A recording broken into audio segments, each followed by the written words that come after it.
And there he is, the man himself, Kevin Lee. How are you, Kevin? What's up, Ariel? What's going on with you? Not much. How are you doing? I can't complain. I'm still living, still out here kicking. So this lockdown got it all confused, but I'm straight. Where are you right now, Kevin? I'm in Vegas. Yeah, I came back Okay, you're home. in Vegas, and just curious. I've been asking everyone this. What's the vibe like there? It's weird, man. It's like, a couple times I rode by the strip. There's no tourists down there. So you used to seeing all the hustle and bustle and all that. But for them to shut down the strip, it just showed like how serious it is.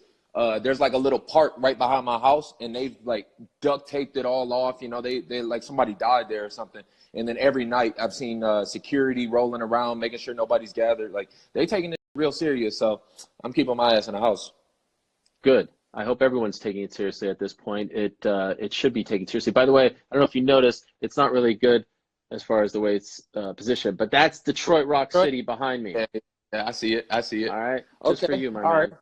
Just for All right. you. All right. I appreciate that. You want to always think things through, huh? Just I for see you, you, my Ari. man. Okay, All so right. like I said, we haven't seen you for what, 9 or so days? That was the last time we saw you in action, 10 or so days. Just curious, Yeah. before we get into everything, we'll get into everything, but I'm curious, just how are you dealing with the loss? Where are you at mentally? Physically, I'm getting better. Like the first 4 days since I came, I'm used to being kind of sore after a fight, but after this one felt like a little different. I had to have somebody come by and take care of me. And now like I say maybe since Sunday I started feeling a lot better. I don't know. It was a lot of going on with that fight. Mentally, I'm disappointed. I'm not gonna lie to you. That was a tough one. I'm pissed off at myself for real. Like I really am. Pissed off about the performance or something else? No, I'm pissed off about the performance. If anything, like I could take a loss, it's nothing.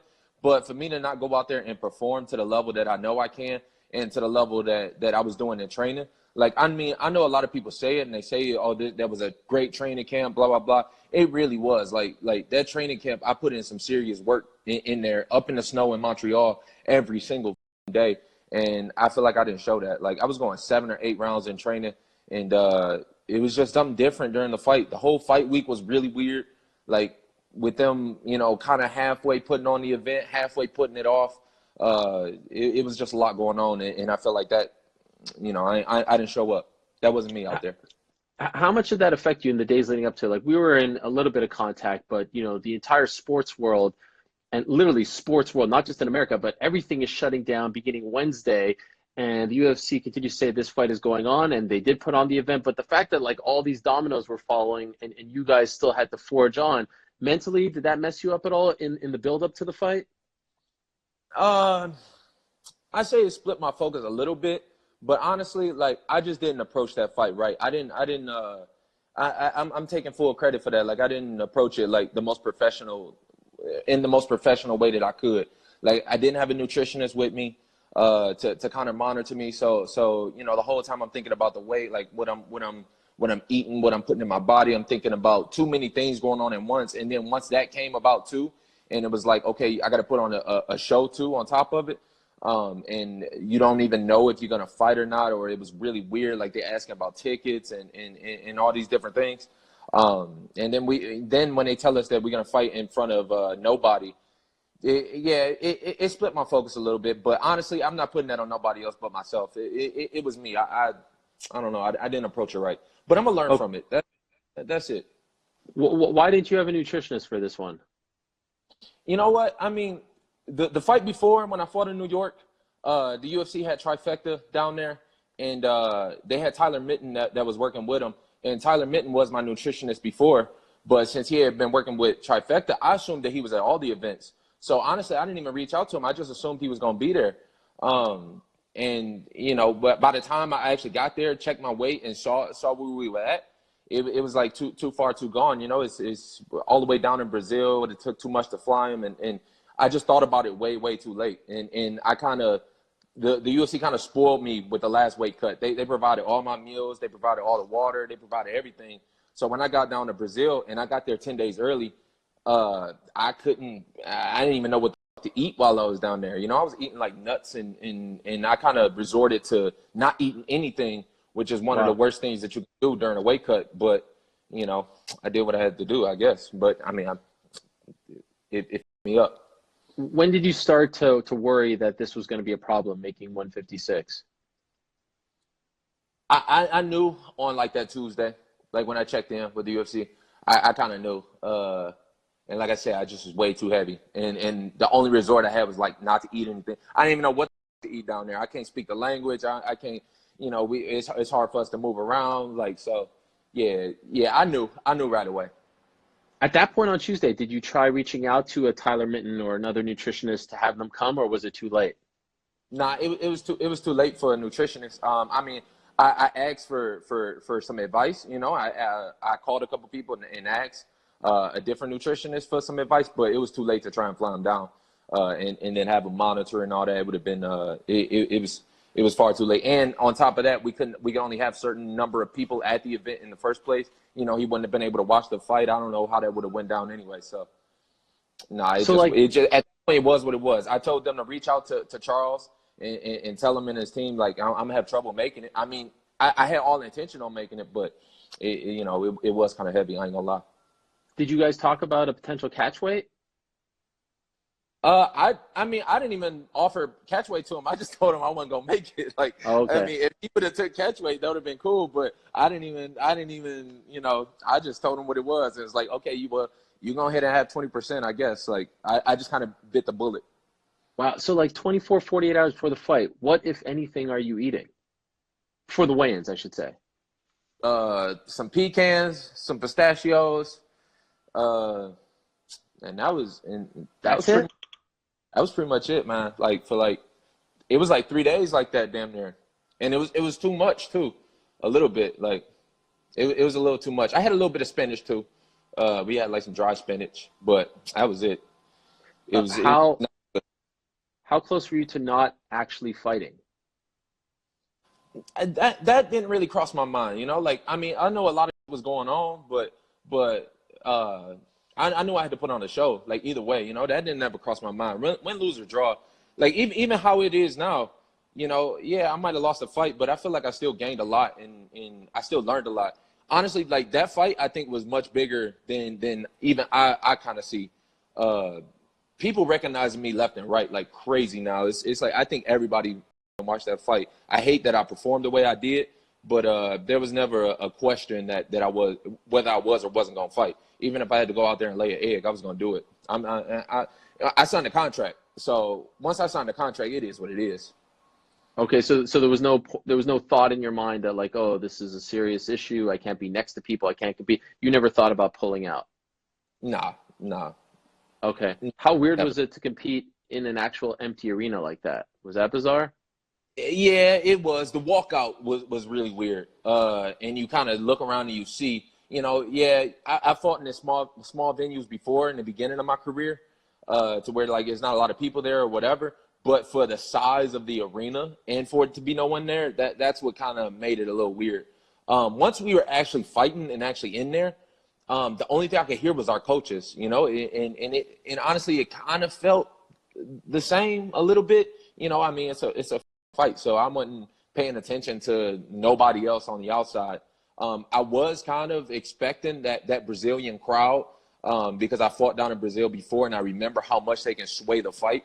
So not having that did kind of it was like a little weird, but honestly, the fight kind of felt the same. Like I think they're gonna start doing that a lot more. I don't know if they're gonna do it in smaller venues like they should, you know, but with everything going so digital.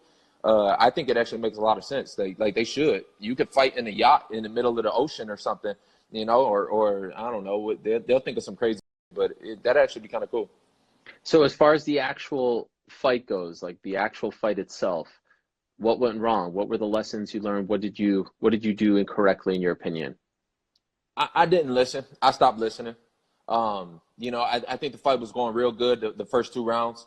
And at the end of the second, I felt like he was breaking.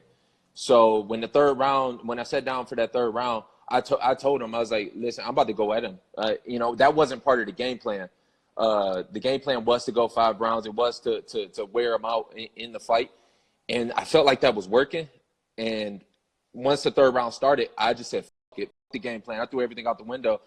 To be honest with you, I saw the money and I saw the light at the end of the tunnel. So I started throwing the kitchen sink at him, and I fought from a place of anger almost. And then I stuck my neck out there. And with a guy like him, that can't be done. Like he's too. I mean, everybody at this level is too good. So I should have been more focused. I should have been more cool, calm, and collected.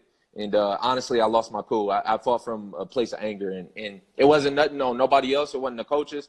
They told me everything right. I told them what I was gonna do, and went out there and did it. Why were you angry though? I don't know, Ariel. I'm always angry. Now I'm angry at myself, but I don't know, man. I don't know. That's something that's part of the growing in me. I got to figure that part out. I don't know. I'm still young. I'm still trying to figure it out. So yeah, I don't know. I had an anger in me that whole day. It was an anger, and it just came out during the third round. And veterans would say it's not smart to fight angry, right? Like you want to be calm, cool, and collected, correct? Yeah, even in every other fight that I've had, that's when always something good happens. Is when you're cool, you're not really expecting it. It's always when, you really, really want it and you're like, oh, I'm about to make this happen. And that's what I did. And to be honest with you, I couldn't even tell you when the fight was over. I was like confused. I was confused on what happened. I was confused on where I was at. I just was fighting from a place of I don't know, man. I don't know. I was fighting from a different place that I should have. That's for sure. I didn't train to do that, and that's why I'm so mad at myself for letting that come out. So it seemed like you were contesting the tap afterwards. Do you concede now that you did in fact tap? Yeah. I mean, I even apologized to the ref a little bit. I kind of was going off on him. Yeah. I mean, I think I went out for a second when I rewatch it again. I actually did go limp for a second, and then when he let go is when I came back to and realized what was going on. But I think my body just was, pissed about it. I should have. It was a lot of things in the fight. Like I should have been more offensive with my jiu-jitsu. I was really prepared for his leg lock game, and I'm real. My jiu-jitsu has been really stepping up, but I didn't feel like I was too offensive with it. I should have been throwing more offense at him instead of just playing defense. I mean, I'm really pissed that he jumped up and tried to kick me in my face a couple times. Like, yeah, take all the martial arts all to the side. This is a fight, and a grown-ass man jumped up and tried to kick me in the face like it was going to work. And that's something that I got to figure out how to stop. He shouldn't even be comfortable trying that, but was he better than you thought he would be now that you've actually been in there with him? No, it was about what I expected. It was more on me, like it was more on me. It was more the way that I fought, and he was all right. I mean, he was as good as I expected. I knew that we matched up real good. He was fast. He was strong. He was all them things, but so am I. So I thought we matched up real good. I thought it was a real good. We were really evenly matched, and it was gonna be the person that made a mistake that lost, and I stuck my neck out there.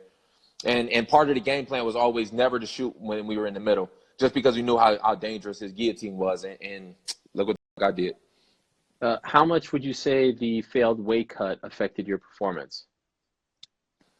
Yeah, I think that had a really big part in it, and that's one of the things that Faraz was talking to me about. I got to approach that way more strategic. In training, I was going 7 or 8 rounds, and in that fight, by the end of the second, like the beginning of the third, I was already huffing. So I think that was a lot of my body trying to recover from that weight cut. When I did try and cut like 26 pounds. Just off of just grit and muscle and not really I've done it so many times that I honestly I got a little arrogant with it. I was like, oh, it's like it was nothing, but I kind of overlooked the fact that I am pulling out 26 pounds of water out of my body. So that took some recovery from it, and I don't think I gave myself enough time for it. Speaking, you still there, Kevin? Yeah, you froze up for a second, but you good, right? Yep. Speaking of Faraz, are you going to stick with TriStar? Yeah, for sure. Yeah, I mean, everything went right. Everything that he told me, yeah, I should have just listened to him more, to be honest. I should have let that be my voice. If you go back and watch the third round, when I sat down in the corner, I told him, and then I tuned out everything that he was saying, everything that my brother was saying. Like, I wasn't hearing none of that. But everything that he told me up until that point was all right. For sure, I thought the camp was perfect. And I really can't say enough about it. And it's crazy that I let it down like that, especially at a fight of that magnitude. You know, that was, I think, one of the biggest fights of the year. So, you know, I'm not going to throw the baby out with the bathwater. You know what I mean? It was on me. By the way, what was that flight like? It's a long flight from Brasilia to Vegas. What was that like after that performance? Man, it was rough. They had me do that flight 3 times. You know, they had me go down there for one day in the middle of training camp just for the little media or whatever. I ended up having to do that flight 3 times. It's rough, especially with all this going on, all these people. It's just more people panicking than anything than like the actual logistics of it. It's people going crazy. Me, I don't really bother them. I go by my own, and you know, I don't really. I try and stay my nose out of trouble. So when we were talking about setting this up, you told me that you had a message that you wanted to get out to the people. I didn't ask you via text message. I wanted to, you know, just hear about it on this platform. So what is that message? Yeah. Look, I was going to come on here and I was going to scream and I was going to holler about how much I wanted a rematch. I do feel like we should have a rematch. You know, I feel like, especially with the event that we put on, a rematch definitely should be warranted. You know, I think we had 2 more good rounds in there. But then as I sat and I thought about it and I talked to some people close to me, I said I was going to scream and holler. I'm not fighting again until they give me a rematch. Felt like I deserved it. That's what it should have been. You know, they told me originally I wanted to fight in April and fight Islam. And then the next thing I know, they're trying to, you know, they're trying to give him Gregor Gillespie. And, you know, they making all these other moves happen. And in the meantime, I'm sticking my neck out there and doing what I got to be doing.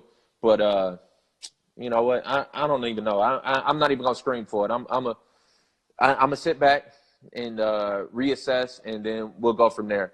It still might be a minute before I fight again. It won't be like 2 or 3 years, like I was saying. It might be a year, something like that. But I'm going to sit back and reassess. I'm not even going to get a message like that. Why a year? It's just some things I got to get in order. And I need to take my time with it. I think one of the things in this fight is I lost my patience. I lost my patience in even taking the fight in the first place. I mostly just did it for the money, to be honest with you. And that's one of the worst things that you can do. So I think I need to kind of force myself to learn some patience and to really actually get my life in order. I've been fighting back to back for the last like 5 or 6 years, I feel like. So it's about time. So when you say that, like, part of the lesson is patience and you shouldn't have taken this fight, like, in a perfect world, looking back in hindsight, what should you have done, or what would you have preferred that you do?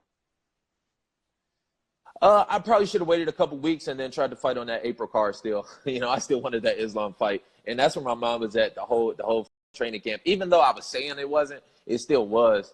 So, you know, I don't know. I shouldn't have been talked into it. but I can't blame nobody for that but myself. You know, it's me. I'm a little too I'm ambitious than I'm a little too much so. Like I got to like I said, I got to learn some patience. So that's what I'm doing, you know. But the silver lining is, had you waited for that April fight, there's a very good chance you don't get paid and you don't fight, because we don't know if that fight is actually going to happen. So at least you got the fight in and you got the paycheck, right? Yeah, I mean, and like I said, that was one of the most watched fights of the year. The only messed up thing is I'm going to end up being way more famous than before I get rich. And that was never part of the game plan. That was never part of the plan. I don't want that. So, you know, I got to take the good with the bad. I learned a lot of lessons through the fight. And I feel like I'm going to go on a hell of a streak. And, you know, I'm going to come up and surprise a whole lot of people. So I just got to keep putting in the work and keep putting in the time until I get there. It is what it is. So I just want to be clear. The message that you wanted out was what? That you won't fight until you get a Charles Oliveira rematch? Yeah, but I can't put that out there. Now you feel like that's – why is that? You said what? Why is that? Why can't you put that out there? You don't feel like that's the right message anymore? Yeah, I just don't. I think it's more about me than it is about fighting him again. So I'm gonna make that happen first. I'm gonna get myself in order first, and then whoever it is, if Charles is still up there by the time I get up there, then fine. But you know that's not, it's not something I'm gonna hang my hat on. You know, I'm telling you, I was gonna say, like, listen, I'll retire unless I get a rematch, but I'm not gonna say that no more. Even though Fair I just enough. said it. Fair enough. Fair enough. Now, can I make a plea to you, Kevin? Go ahead. Friend to friend, okay? Boy to boy, all right? Brother to brother. Fight at Whatever you want to 170, call it. my man. Stop fighting at 155. Why are you doing this to yourself? Fight at 170. You're good at 170. Yeah, the RDA fight ultimately wasn't a win, but you look good early on and you get more comfortable there. Why are you doing this to your body? Nah, 155 is where it's at. 155 is. Why? It's harder. It is. But if it was easy, everybody would do this. So 155 is where it's at for sure. You know, that's just where all the big fights are. That's where, you know, you got Khabib and Tony about to fight, and that's where all the really big challenges are, is at 155. So that's where I started. That's where I'm gonna finish this. Um, I I don't care. Even if I get, I'm done growing as a man. I'm 27 now, so this is my size, and Mm. I can still make that weight. I got, like I said, I got arrogant with it, and I approached it totally wrong, the weight cut. So you know, now it's about like doing the weight cut over years, not just waiting until the last like 6 weeks and trying to cut 30 something pounds. That is kind of stupid, and it's something that I only kind of learned in hindsight. Sometimes you Well, got to learn it. I feel you. Well, what do you walk around at? Uh, right now with this quarantine thing, Yeah. Well, under normal circumstances. normally I'm about like 189, 190. Wow. With this quarantine, probably like 95, something like that. I'm probably heavy. I'm not even gonna lie. I've been eating. I feel you, man. I've I ain't had doing pizza nothing like to the eat. last 6 nights in a row. It's getting to me, a little bit. You know what I'm saying? Yeah, sugar. It's all sugar for me. So I ain't doing shit but eating, sitting here playing with the dog, eating some more. You know, play some Call of Duty, eat again, do it again. Are you alone there? Yeah. I mean, I've been in Man, quarantine like weeks, bro. I mean, I have some people come by, you know what I mean, keep me company if I want to. But you know, hey, I've been like this for forever. This the way to go for me.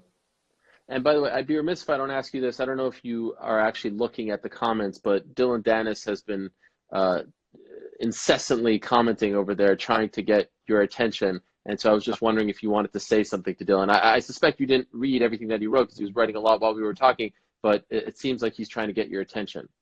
You know, I do want to make some money in the meantime. I do still want to compete, even though I might not fight. So we might go ahead and make that happen. You know, I told you a little while ago, Ariel, when the options run out, like it's always he's the ace in the bag. So you know, he's still been here, still been watching me. So I might go ahead and make that happen. That'd be easy money. And like I said, I wanted to get more offensive with my jiu-jitsu too. So I don't know, I might throw up some leg locks on it. Like we'll see. But So a we'll little see. grappling match, if you will. Yeah. I mean, he still got. Hopefully, he still got the money in the bank. Hopefully, he's still on Connor's payroll or something. He's still you know, Connor's still being generous with him because I've been had mine stashed away. So I've been took that out in cash and set it to the side just for a rainy day, just for when I get bored. We'll see. This summer gonna be on. So I might do it this summer. I don't know. Once I get bored enough, I might do it. Well, I feel like we have to have like a good stipulation here. Like something needs to be up for, for the taking. It can't just be like, okay, may the better man win. If it's money, a loser, shaves their head. We need something here I because, thought it was 100 G's. It's 100 G's. oh, I was mean, it? listen, Okay. All I'm right. motivated by money. That's the only way he's gonna get me up off this couch. All He right. brought it up first, so it's definitely it's 100 G's, and it's 100 G's of my money too. It's not or his. It's not you know, when they approached with me before, they was like, oh, we'll have somebody sponsor it and all that. No. It's coming straight from the source. I want his money. I want to spend his money when I go to the store. I don't want to spend somebody else's. I want to see it. I want to see his deposit slip. I want to see where he pulled it from, and then that's the only way I'm gonna get up for it. And yeah, I want to spend his money. So we might, like I said, we might make that happen. I don't know. I'll wait till I get bored enough. Okay. And by the way, I don't see him commenting anymore. Where are you at, Dylan? Now that the challenge has been laid down, I don't see you. Probably went and did something else. He doing what he do. He doing what he do. You know, these trolls out here, Ariel. I don't try and give them too much. We can't give them too much attention, Ariel. I know. I Come on, know. you give them too much too much hype. That's what these folks want these days. Amen. By the way, congratulations to your brother. He's looking good. Had a big win, right? Yep, yeah. About to have a kid and all that. So Oh, wow. yeah, he's doing a lot better than me. So to be clear, Kevin, you're not retiring. You are going to fight. You may take a break, maybe a year break, figure things out. You're going to Mhm. stay with TriStar and you're going to stay at 155. Did I get it all right? That's the move. You got it. And if you fight at 155, you'll work with a nutritionist. None of this eating nuts leading up to the fight and all this nuts Yeah, type of yeah. activity. Definitely that. And like I said, in the meantime, I'm just gonna work. You know, I'm back in Vegas for a couple weeks. I'm splitting time. I'm going back and forth from here to there. I'm gonna do a whole lot of jujitsu too, leading up to this. So I'm just gonna keep working. I'm gonna keep working. I'm gonna keep doing what I do. Keep my head down. Keep it pushing. Do you feel like you're still trying? I mean, we've talked about this several times, but do you still feel like you're trying to find yourself after, the passing of your head coach, Robert Falls? Do you still feel like that is a void that you're missing in your life? Nah, not no more. Not no more. Okay. I, Okay. I think I'm kind of past that at this point. Um, it's just about like trying to control myself now. It ain't even trying to find myself. I think it's trying to control myself, and as soon as I learn some control, it's a wrap. And I mean that in all like senses too. Like I really stay away from social media too, and Yeah. I kind of made that a big point to do that. And honestly, I thought that it would help. But I'm starting to realize it didn't really help nothing. Like I still be lurking. I still feel the same way about it. You know what I'm saying? Like me just kind of keeping myself off of it didn't really help much. I think it's just me learning to control it, learning to like, stop reading Dylan Dennis. You know what I'm saying? Stop doing that I know I shouldn't be doing. Uh, uh, so it's in all aspects of life, not even just in fighting. It's gonna help in fighting, but it's everywhere. Okay, last thing before I let you go, and this has been great. I really appreciate it, Kevin. It's always great to catch up with you, and I love your transparency and how honestly you speak about yourself. So thank you for this. Just curious, because you spoke about them, Tony Khabib. If the fight does happen in a little less than a month, who's your pick and why? You know what? I was really going with Khabib with it, especially after seeing how he looked versus Dustin Poirier. But now with all this lockdown stuff, I'm leaning back towards Tony winning. Tony's been training like this for years, and I don't think it's really going to affect him at all. Like he always been doing shit like this, going up to Big Bear and kind of bringing his own people around. And Khabib is somebody, he always got 20 people around him. He's always, that's over the limit right there. So especially how during that fight week, I think that might affect him a lot more than it will Tony. I don't think Tony gonna give a. So sometimes it's not always the best fighter who wins. It's just the guy who's gonna fight the best. So with the training camps being like this, I'm leaning back towards Tony. Well, that is a great point. I didn't even think about that. Yeah, Tony is kind of a loner, has his own little thing. Khabib rolls really deep. That's a very astute point on your part, and you would know. I mean, you fought Tony a couple years back, and people forget. I brought this up in my show a couple of weeks ago. You've been calling out Khabib long before it was cool to call out Khabib. Before Yeah. he was any kind of champion, star, draw in the UFC, you just wanted to fight this guy, and you deserve a lot of credit for that. I think I found dating back to 2016, you've been calling out Khabib. So I think a lot No. of people need to respect you for doing that. I even think that I criticized you for that back in the day. I was like, why are you calling out this guy? And that's how our whole little thing started. But I'm glad it started when it did, and I'm glad we're on good terms here, Kevin. So I want to wish you the best. Don't feel too down about what happened. Thank you for taking that fight and for entertaining the masses. And be safe out there. My best to you and your family. Hopefully everyone's okay. Same here. Same here. I appreciate that too. I might have just pulled myself a little further away from that Khabib fight, but I'm gonna get it one day. I swear to you, Ariel. I swear to you. If I got to catch him on the side doing something, I'm gonna get him. But I appreciate it, Ariel.